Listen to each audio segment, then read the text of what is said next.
Welcome back to the channel, lads and ladies. Welcome to the Operation Summer support group for probably the last episode of Operation Summer.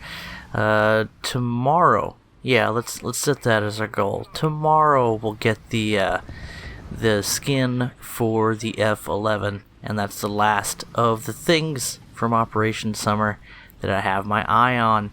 I played one match today, and I just got some new RAM for my PC. Yes, there is a happy ending to my RAM story, and it turns out that Mountain Blade 2 Bannerlord plays fantastically well right now on 16 gigs of RAM. So hooray for false advertising.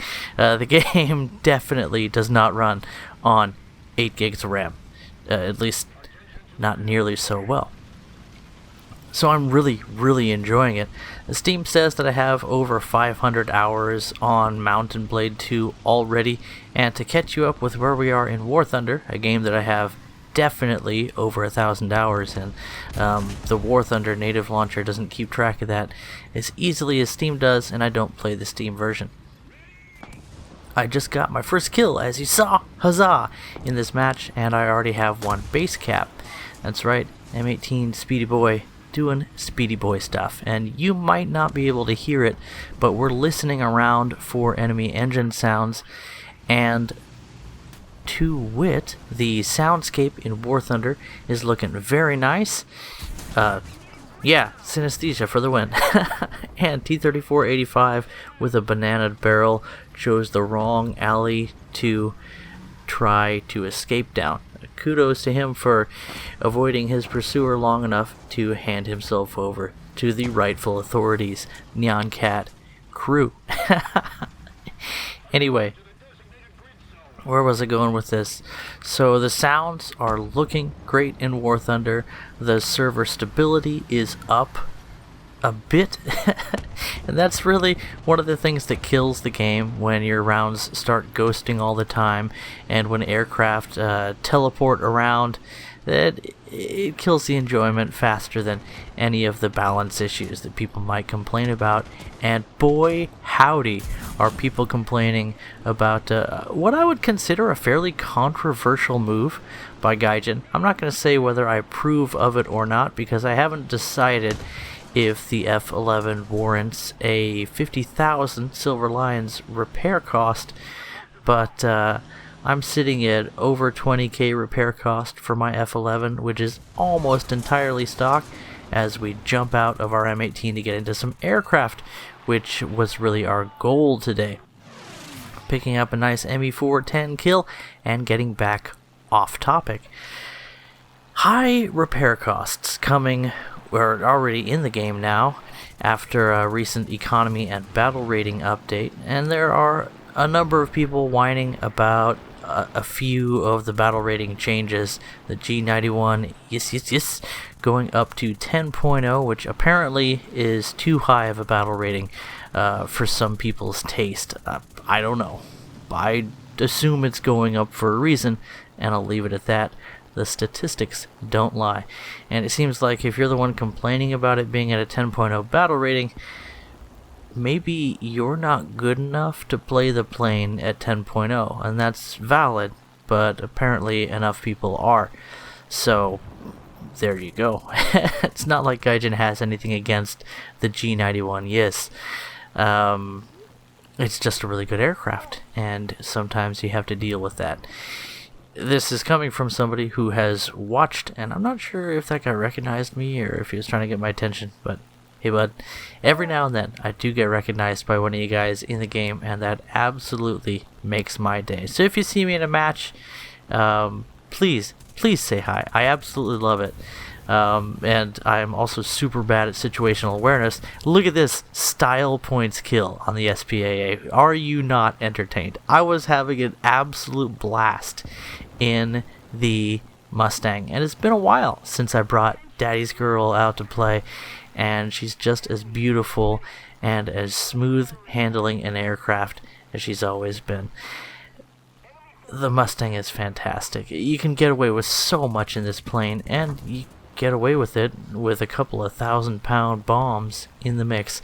I have no idea where we punched through whatever the heck that was. Looks like something based on a Panzer IV chassis. Maybe it was a Panzer IV. And in that case, it would have been the frontal hull roof. So, hooray. Maybe we'll pick up an assist at some point. High repair costs coming, in the game now, as of a recent economy change. And usually I say those repair costs are there for a reason, but I've never seen a repair cost get adjusted so fast as it did for the F11, and I suspect that the stats that were coming out about the F11 that Gaijin was using were from people they gave the aircraft to early, and that would be in a spaded configuration. So, because how do you make a decision in the first, 2 days that an aircraft comes out? We're not even in the third day of the F11 being in the game, and already they've massively increased its repair cost. And yet, right now, the matches that I've been getting into with my F11 have been 3/4 filled with F11s. So that doesn't mean that the F11 would have a high repair cost, because the F11 is killing the F11. That's a 1-1 KD. 1 F11 kill, 1 F11 dead. So I'm not sure where those stats are coming from, but I suspect it's coming from a very, very small data pool, and if you want to get a skewed view of reality, just look at a tiny portion of it. Now, moving on into speculation, I do suspect the F11 is going to be a very strong aircraft at 9.0. I don't have a lot of experience at that battle rating, but 50,000 repair cost? That's the kind of repair cost you would give to something that gets, about 6 or 7 kills before it dies. Then again, playing on premium with a 700% Silver Lions multiplier, those SL roll in pretty fast. You could probably pick up about 3 kills between deaths and still turn a profit in the thing. But you'd also have to win some matches. So, I don't know, the aircraft could be profitable, but again, it's high tier, so I don't expect things to be able to consistently turn a profit, and I'm totally fine with a high repair cost on the vehicle. It's something of a gem, it's something special, and it's also very dangerous at 9.0, so maybe that high repair cost will be something of a balancing factor for just how effective the airplane is. It doesn't change the fact that that is the fastest I have ever seen an adjustment for a repair cost on a vehicle, and it was, over tripling it, maybe quadrupling it, so that is an interesting new precedent in the game, and I'll leave it at that. I'm sure we'll see more in the future. IL-2 gets shredded finally as we move on into the replay I have for you tonight. This is our pal Viski, and this is a legacy replay. I've been looking for a chance to share this one with you all, and I decided that tonight is the night. Thinking about Operation Summer here as we're coming to a close, and a very satisfying close, if you ask me personally. I definitely felt it in terms of my personal life, grinding this event for all of the vehicles, which I don't always do. In fact, this might be the first time that I've gotten every single vehicle, or all 6, since Naval was introduced, and that has taken up a lot of my time, and a lot of that time is actually dedicated to doing things like cleaning the house, taking care of my kids, and spending time with my kids, because just keeping them alive is it's not enough. I just spent some quality time with my 3-year-old, and she's old enough that I have like a real bedtime routine for her instead of just, giving a bottle and putting her in bed the way that I do for Chonky, who is her 1.5-year-old little sister. Chonky's so stinking cute. This girl, she's so happy to do what I want her to do when it's something she already wants to do. And I know that seems a little bit munchkin-like, but you should see the look on her face when she happily flings her body down the hallway, around the corner, and into her bed. She has a bed. Her older sister sleeps in the crib. And she climbs into bed, and she pushes like her little forehead down into the blankets, and then leverages her body over, because she still doesn't know how to properly like roll over in bed. She does the head leverage thing. It's kind of stinking adorable. And all of that is to say, the only thing she wants at night is a bottle, usually a water bottle, and then she just falls asleep all happy and satisfied and sleepy just about the time the sun goes down at around 8 p.m. these days. And then the older one, 3-year-old Brooklyn, that was a spider on my hand, so whatever, dude, chill. He must come down from the ceiling on a web thread. Yeah, they come out this time of night, and this is an old house. We got lots and lots of spiders, and that's just the way it is. I used to have my bedroom in the basement of our house, and I would wake up with spiders climbing on my genitals. So that's that just kind of I don't know, it leaves an impression. That's a memory, I'll tell you, and it didn't happen only 1 or 2 times. But here we go. I'm not talking at all about what Viski's doing, but I'm very excited to see what's going on here. And I'm rocking little baby Joshy, and if it sounds like I'm a busy guy, it's because I'm a busy guy. But that is my only excuse for not getting back to you guys when you message me, or especially when new people show up on the Toshio Thunder Discord, link in the description below. My moderators, who are more experienced with Discord than me, have recommended that we have sort of a vetting system where you can't really do anything in the Discord until one of the mods or myself makes sure that you've read the rules, and then read and agree with the rules, and then we'll let you into full access to the server. And that seems like a good idea to protect the server from people who do things like spam. And I definitely see a lot of like spam bots on YouTube and stuff, so I expect to see those in Discord as well. So it's a good call.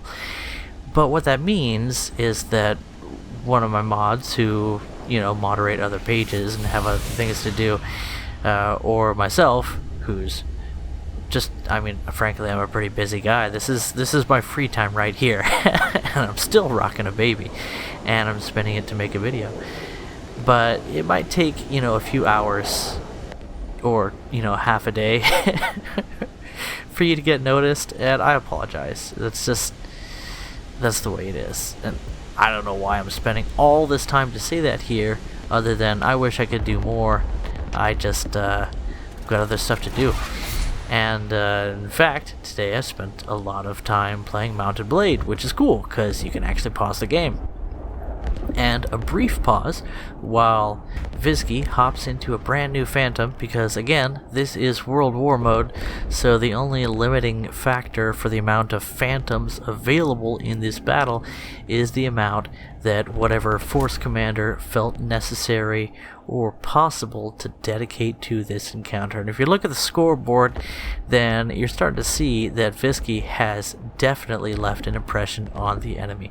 With his CCIP computer telling him where those bombs are going to land, even if he was using rockets, the same would apply. And I think the 1,000-pound bombs are the most effective loadout for the Phantom, and that brings me to another reason that I'm showing you this video today, and that is with update 1.101, because 2.0 is way too hype of an update for this update number.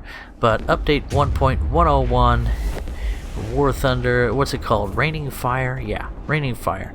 You're gonna get the Jaguars for France and Britain, and I suspect, no, in fact I'm convinced that the French Jaguar is going to be the more meta vehicle in terms of air-to-air, but the French vehicle gets 1,000-pound bombs, and those I have found in my own practice with CCIP targeting computer on the Phantom in World War mode and other places.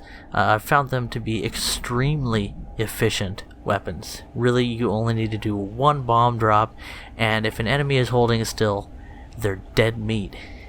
And that makes the Jaguar very exciting because it gets 1,000-pound bombs in the British configuration, and I think like 500 and some kilo bombs, so I think they're about the same amount of explosive mass in the French variant, as well as the targeting computer that gives you the constantly computed impact point, just like you see here.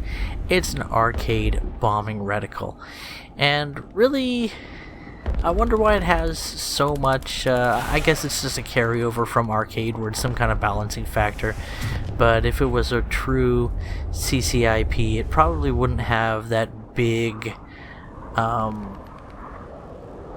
ambiguous zone when you're coming toward your target. But I don't know how these things work, and I would hate to be the guy in charge of implementing them into the game. Suffice to say, it's extremely deadly even on the Phantom, which is definitely not the most maneuverable or efficient aircraft at low altitude ground strike. And that brings up another topic, and that is sometimes having an attacker or ground striker with more maneuverability but about half the amount of ordnance is just as good as having something like the P-47, something like the Phantom, a big, heavy, powerful fighter that's really not meant for close-in air support. The Jaguar, looking a lot like a British or French version of the T2 that we see in the Japanese line. In fact, a lot of the lines of that machine very reminiscent as well, or derivative, I'm not sure which one came first, with thicker wings on the Jaguar, leads me to suspect that it will be a nimble, if not maneuverable aircraft. Definitely better than the big fat Phantom we see here. This thing bleeds so much energy in a turn, but it builds it up again fast with those big booty jets. So that's just really exciting stuff for a CAS head like myself. If I had to choose, I might go ahead and grind out the French Jaguar just for those sexy missiles, which are the best missiles in game. I think they're called the Rafale. I'm not quite sure. The 30G Wunderwaffens, if you ask me. But also, man, look how much the Phantom loves to sink into the ground at low speeds and high angle of attack. Yeah, it's pretty rough. Anyway, I'm getting excited about what's coming. I'm not super overhyped. I think there's a few vehicles that are interesting, as well as a handful of premiums I'd love to get my hands on, even with my birthday coming up in September. Perfect timing, Gaijin. Anyway, hope you guys enjoyed tonight's video, and I'll catch you in the next one. Bye-bye.